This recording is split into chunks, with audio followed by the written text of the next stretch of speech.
Les gars, Flick il vient de faire une déclaration qui explique tout, qui veut tout dire.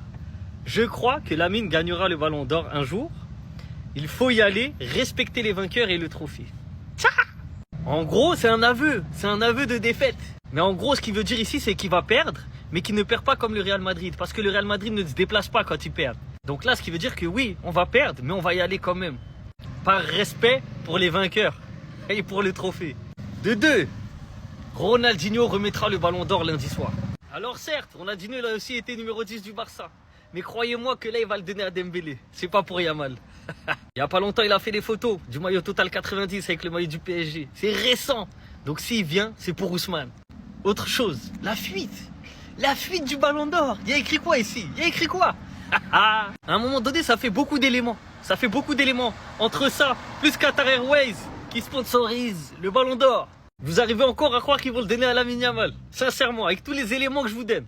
Les gars, c'est flagrant. Ça y est, le suspense est terminé. Et Ousmane ballon d'or. Et Ousmane ballon d'or. Il n'y a qu'un seul ballon d'or. Et c'est Ousmane Dembélé. Personne d'autre.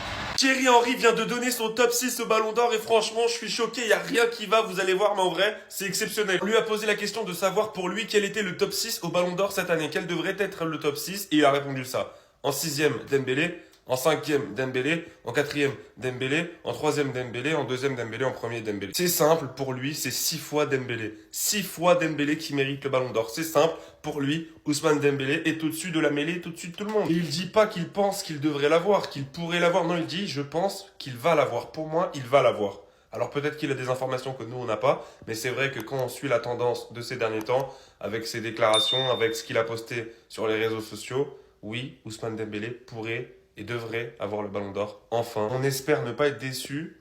On verra. Rendez-vous lundi. Ousmane Dembélé Ballon d'Or. En tout cas, c'est le souhait de Thierry Henry et c'est ce qu'il pense. 6 fois. Il devrait l'avoir. Donnez-lui 6 Ballons d'Or pour les prochaines saisons. Ça sera fait. Parce que là, il va tout prendre. Bon, il est un peu blessé là pour l'instant.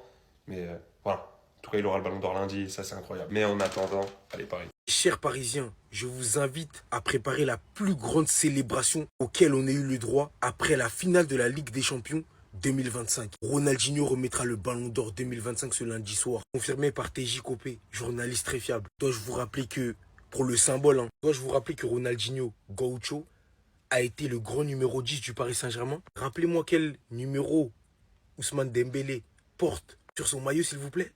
Le numéro 10 aussi. Lundi, ils vont pas nous faire le coup. Parce que tout porte à croire que, après l'officialisation du partenariat avec Qatar Airways, maintenant on apprend que c'est Ronaldinho qui va donner de ses mains le ballon d'or au vainqueur. En fait, si c'est pas ce à quoi je pense, ça peut être une blague. Parce que, dans le même temps, Ronaldinho a été numéro 10 d'un autre club. Ronaldinho a également été numéro 10 du FC Barcelone. Et qui est numéro 10 du FC Barcelone? Ah les gars, France Football, ils sont tellement malins en storytelling. Ça veut dire que là, ils peuvent nous proposer la plus grande chute de l'histoire. Mais comme je vous ai dit, les portes du Théâtre du Châtelet seront fermées. Si c'est pas Dembélé, ça va bien se passer. Hein? Je ne dis rien, je sous-entends absolument rien. C'est juste que faites l'erreur. Parce que là, je sais. En fait, c'est des malins. Je sais très bien quoi ils jouent. Vous voulez ramener un maximum de spectateurs pour animer la cérémonie. On va l'animer comme il faut. Mais si c'est pas Dembélé qui repart avec le ballon doré, on va s'occuper de vous. Parce que faire en sorte que c'est Ronaldinho qui donne le ballon d'or au vainqueur, c'est du vice. France Football, vous êtes des vicieux. Vous avez du vice, les gars. Numéro 10 du FC Barcelone, numéro 10 du Paris Saint-Germain. Mais maintenant, les numéros 10 respectifs du FC Barcelone et du PSG, ce sont les deux favoris. J'ai nommé Lamine Yamal et Ousmane Dembélé. À quoi vous jouez, dites-moi? Franchement, c'est fort, en tout cas, respect. Il fallait y penser. Même moi, j'y avais pas pensé. On attend de voir lundi 22 septembre. Restez sobre, abonnez-vous les gars, ça attrape. Marcus Rashford, joueur de la semaine en Ligue des Champions. Voici les 4 nominés. C'est lui qui l'emporte. Pour le premier match de Ligue des Champions, ici, ça met pas des doublés sur penalty, dont un volé. Commencez pas à m'attaquer, les gars, vous savez tous très bien, c'est de la taquinerie. Mais bref, les gars, vous avez pas idée à quel point ça fait plaisir pour son retour en Ligue des Champions, lui qui était tant critiqué, même s'il fait pas un énorme match. Les fans d'United vous le diront, ils ont senti quelque chose. Ils ont revu et reconnu quelque chose. Ils ont vu des marques de sa saison prime. Moi, les gars, je vous le dis. Marcus Rashford est un joueur qui marche à la confiance. Et dans un club comme le FC Barcelone, avec des coéquipiers qui te font confiance, un coach, des supporters, il n'y a pas un monde, les gars, où il réussit pas. Et vous vous rendez pas compte à quel point c'est fort. La superstar de ton équipe se blesse. Rashford a justement été recruté pour ce genre de situation. Apporter de la profondeur en attaque et rester compétitif, même quand un de tes cadres se blesse. Lamine Yamal s'est blessé. Rashford doublé. Saint James Park. Donc il répond présent aux attentes de Flick, qu'il l'a clairement dit en conférence d'avant-match. Sur l'absence de Lamine Yamal, nous avons Rashford et c'est pour cela qu'il est là, au cas où l'un de nos attaquants serait absent. Et en expliquant aussi qu'il connaît ses qualités, qu'il le suit depuis United. Il a aussi répondu à la communication du club qui a derrière lui, comme cette publication du Barça, ou bien même cette publication d'avant-match, en symbolisant Rashford comme un héros. Et la conclusion, c'est doublé, homme du match et joueur de la semaine en Ligue des Champions. Merci Marcus Rashford. Enfin bref, sinon vous les gars, vous en pensez quoi? Ramenez-vous sur Snap, on s'ennuie. Et lundi, c'est le Ballon d'Or, et ça, les frères, c'est le dernier top 5 selon score 90 pour le Ballon d'Or. C'est leur dernière prédiction, et clairement pour moi, il y avait tellement de soucis, mais tellement de soucis, les frères. Bon, évidemment, le top 1, c'est pour Dembouz, il n'y a pas de débat là-dessus. Maintenant, voir Dembouz, seul parisien du top 5, c'est scandaleux. Le fait qu'il n'y ait pas Hakimi et potentiellement Vitinha, c'est très très grave. Évidemment, Hakimi, c'est censé être top 3, les frères. Qu'est-ce que Mbappé fout là, s'il vous plaît? Pichichi, c'est très cool, hein. Mais quand tu es ni champion d'Espagne, tu prends même pas la coupe, tu fais saison blanche, c'est une dinguerie. Tu peux pas le mettre dans le top 3, c'est impossible. C'est impossible. J'ai fait une grosse propagande Achraf Hakimi sur tous mes réseaux sociaux, Insta, TikTok, YouTube. Mais je le savais et je le disais pertinemment. Je pense que Achraf le mérite en termes de régularité, de statistiques ou même de fair play. Mais malheureusement, il ne le gagnera pas. Parce que le Ballon d'Or, c'est Ballon d'Or France Football. Celui qui collerait mieux à cette image, c'est Ousmane Dembélé. Attention, je dis pas que Ousmane ne le mérite pas. Ça donne forcément un coup de pouce, d'autant plus que l'on sait que le Qatar a tenté d'acheter des voix il y a encore quelques jours. Moi, ce que je trouve dommage, réellement les gars, c'est qu'on n'aura plus jamais ce genre de statistiques pour un défenseur. Et pour moi, c'était le meilleur moment pour récompenser enfin un défenseur. Les gars, la tête d'Ouam, je viens de remarquer que le 25 novembre 2025, on affronte Chelsea chez eux, le jour de l'anniversaire de Pedri. Les gars, je crois que ce jour-là, on va voir Kevin Namboua en pleurs. Les gars, je crois qu'on va voir Kevin Namboua en pleurs. On affronte Chelsea le jour de son anniversaire à Pedri. Mais le gras qu'il va leur faire, sa paire avec De Jong, elle est injouable. Tout ce qui manque à ce milieu de terrain, c'est un 10 digne de ce nom.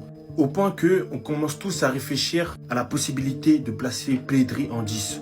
Avec la sélection espagnole, c'est ce qui est déjà fait et ça marche pas. Ça marche pas, faut se le dire.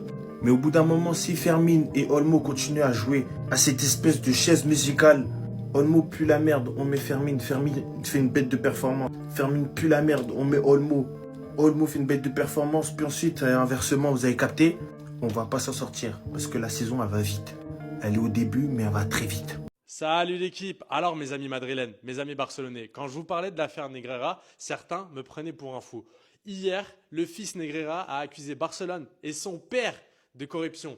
Les gars, vous imaginez, il a déclaré que les 7,5 millions d'euros n'étaient pas destinés au rapport. Il a gagné 60 000 euros. Imaginez juste lui, il a gagné 60 000 balles et il a préféré se dénoncer, il a préféré dire les choses. Quand on parlait des 7,5 millions d'euros, le FC Barcelone et la famille Negreira, le couple, ont dit que c'était pour payer des rapports techniques, pour avoir des conseils. En fait, c'est du consulting.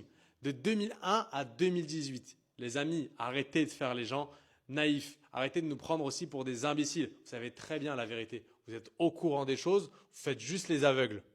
Tous les médias l'ont relayé, mais aucun Barcelonais n'en a parlé dans sa vidéo. Vous fermez les yeux sur de la corruption. Si c'était le Real Madrid qui l'avait fait, vous l'avez vu avec Dani Carvajal, je lui ai tombé dessus pour ses propos au niveau de la politique, pour son coup de tête. On ne fait pas preuve de clubisme. Quand il y a de la corruption avérée, quand il y a des témoignages qui sont faits, quand il y a des bien défoncer ta porte à 6 du mat, des perquisitions au bélier, on en parle. Donc là, les gars, ne faites pas semblant de ne pas le savoir. Le fils Negreira a contredit la version de son père et il y a donc bien quelque chose de fou dans l'affaire. Dès que j'en saurai un petit peu plus, je vous ferai une nouvelle vidéo. Je sais que Luis Enrique et d'autres personnes proches du FC Barcelone seront entendues dans les prochains jours. Donc n'hésitez pas à vous abonner pour ne rien louper. L'affaire Negreira. En fait, les Barcelonais, à chaque fois qu'on parle de ça, vous nous dites l'histoire elle est terminée, je sais pas quoi, ils ont été jugés, nanani, nanana. Mais tous les jours, il y a des news comme quoi lui il est convoqué, lui il est convoqué. Là, Luis Enrique il est convoqué, Ernesto Valverde il est convoqué. Donc, s'il vous plaît, j'aimerais que vous nous informiez des news à propos de ce sujet-là, parce que quand même, c'est pas un petit sujet.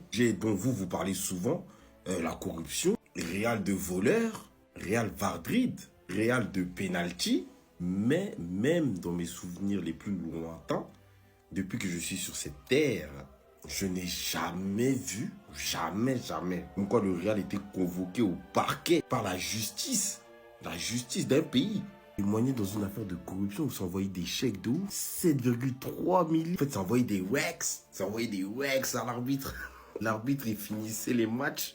Il allait flex ses billets comme Migos. Il finissait ses matchs. C'était un mec d'Atlanta, en fait. Il avait des chaînes, des trucs. Moi, j'aimerais bien savoir, les Barcelonais, où ça en est cette histoire, en fait.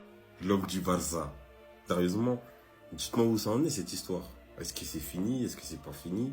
Est-ce que vous avez volé? Pourquoi vous avez donné de telles sommes, de tels racks aux arbitres? Et surtout, n'hésitez pas à vous abonner. C'est le duo madrilène, autant de l'avoir. Venez suivre.